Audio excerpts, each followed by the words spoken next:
Okay, right here. Stand here and talk into the camera. This will get in the lens.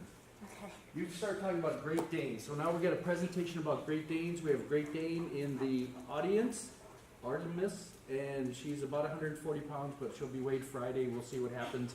But can you tell she's a happy puppy? After she got used to everybody and doing the racetrack thing, she's a happy dog. Take it away. This is my couch potato, actually. She sits on my couch pretty much all the time. Not that she doesn't get any activity. We go on lots of Clean that walks. face, it's dirty. She goes to doggy daycare, Pooch at Play. She likes to go there. She likes other dogs. She loves people. I know that Dr. always told you to ignore her when you walk in, but she really hates it when people ignore her. If we're walking on the street and you see her, please pet her, because she sits there and puts a sad little puppy dog face on. And why are you walking past me? So this is just some of the stuff that I looked up about Great Danes, because Dr. Ulrich asked me to do an impromptu presentation. So the average cost for Great Danes is actually insane. It runs from $600 to $3,000. As a puppy, you're saying? Yeah, as a puppy. As a purebred Great Dane. I got her for free, so that was nice. And that's kind of why I love Great Danes, so that's why I got her. My family told me to take the responsibility while it was free, I guess. They only live to be about 8 years old, which is really young. The bigger the dog, the shorter the lifespan, generally. Artemis would never do that. She actually really hates kids. Don't know why. She's never really been exposed to them, but she does not like babies. Mm-hmm. And that's a good thing. Every dog has their idiosyncrasy, so you already know that. So you never have a baby in a carrier and it gets set down in front of Artemis. I was babysitting one time and she is not happy. Yeah. Their ancestry they were bred to hunt boars, so they used to be called boar dogs or boar hounds. They're kind of in some kind of way related to Irish wolfhounds. Those are the largest breed of dogs in the world, I think. States, I don't know. So they're a mastiff type dog. They're hounds. They're used for hunting. Generally, you'll see them with cropped ears. That's kind of not the style so much anymore. I like her big floppy ears. It takes a long time for them to develop.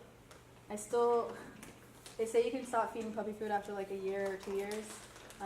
She's about a year and a half old now, but I feel like her brain isn't very developed because she's kind of dopey and hits her head on stuff a lot. So I still feed her puppy food to help with brain development and bone development.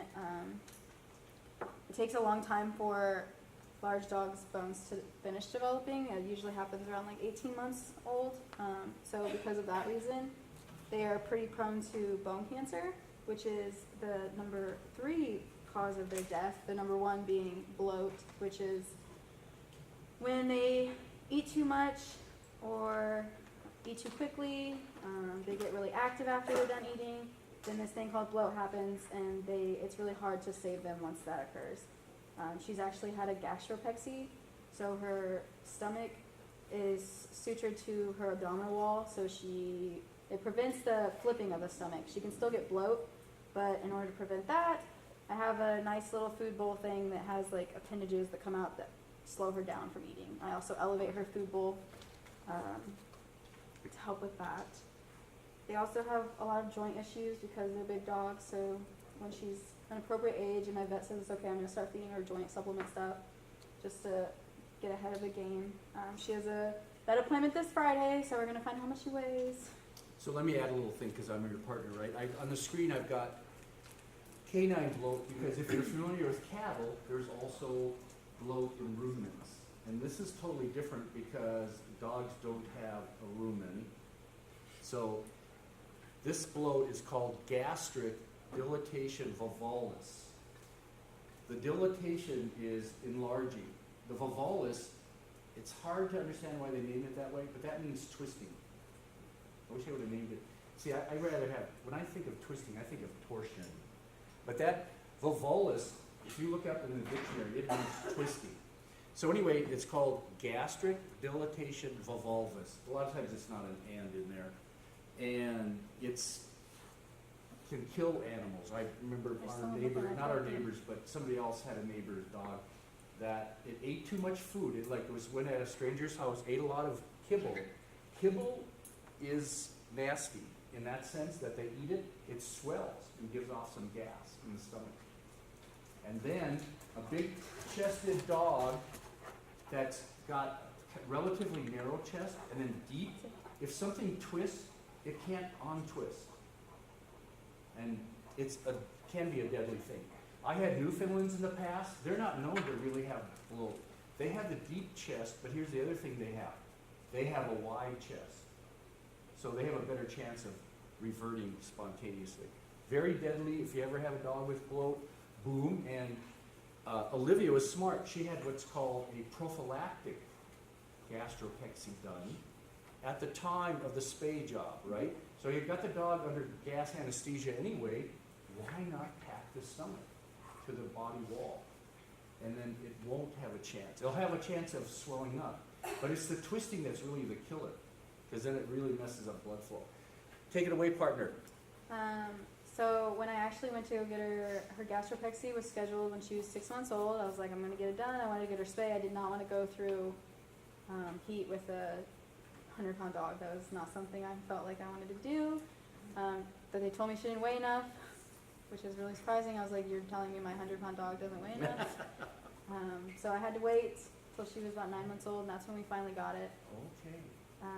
So they have a preference on the weight or the size of the dog? They just wanted her to be closer to her full size. Mature weight, because if you do it too early, then maybe it's going to be growing too much and cause problems. Got it. Yeah, so it would basically make the suture ineffective. Yeah.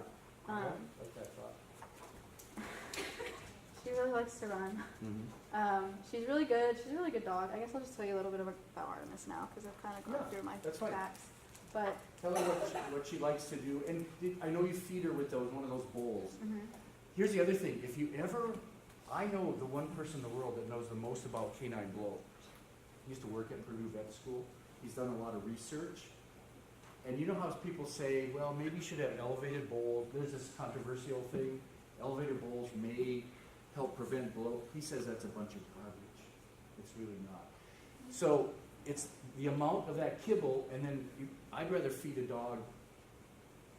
How many times do you feed Artemis? Twice a day. Twice a day. At least twice a day.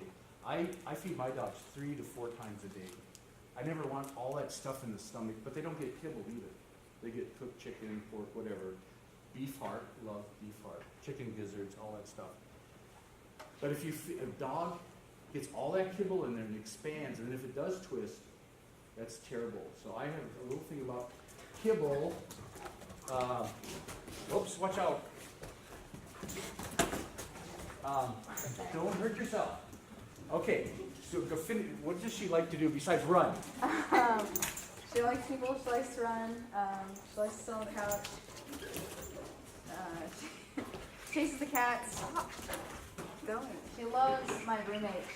I think that she thinks my roommate is her new mom or something, because I think she'd prefer to be with her, honestly. I think it's because my roommate lets her sleep in the bed. So she likes to sleep in the bed with you. We live in an apartment, and you would think that Great Dane's oh my god, she's a huge dog to have in an apartment, but they're actually very low, they're very low energy, I swear. She just gets really excited around people. She'll sleep the rest of the day after this. Oh yeah, no doubt. She will not do anything else. They really are low energy. They are chill dogs. They don't really do much. Now, give me a price range. I don't want to ask you what you paid. I got it for free. No, I know that. I want the spay at the end. Oh. The spay was before and then came back for the gastropexy, right? Or did you do it? No, I did it at the same time. At the same time, okay. So what's a range in price for those procedures? I don't want to know what you paid, but I want the audience to know that if you ever get a Great Dane, you have this bill is coming. Purdue quoted me between $700 and $900. Okay, $700 to $900. But that was for both of them. Yeah. And they do all the blood tests to make sure your dog's okay, and they keep them overnight, and then you get all these medications. And then they also do a free recheck afterwards, so I didn't have to pay when I went to go get it checked out. That's good. That's reasonable. Because they did a laparoscopic spay and gastropexy.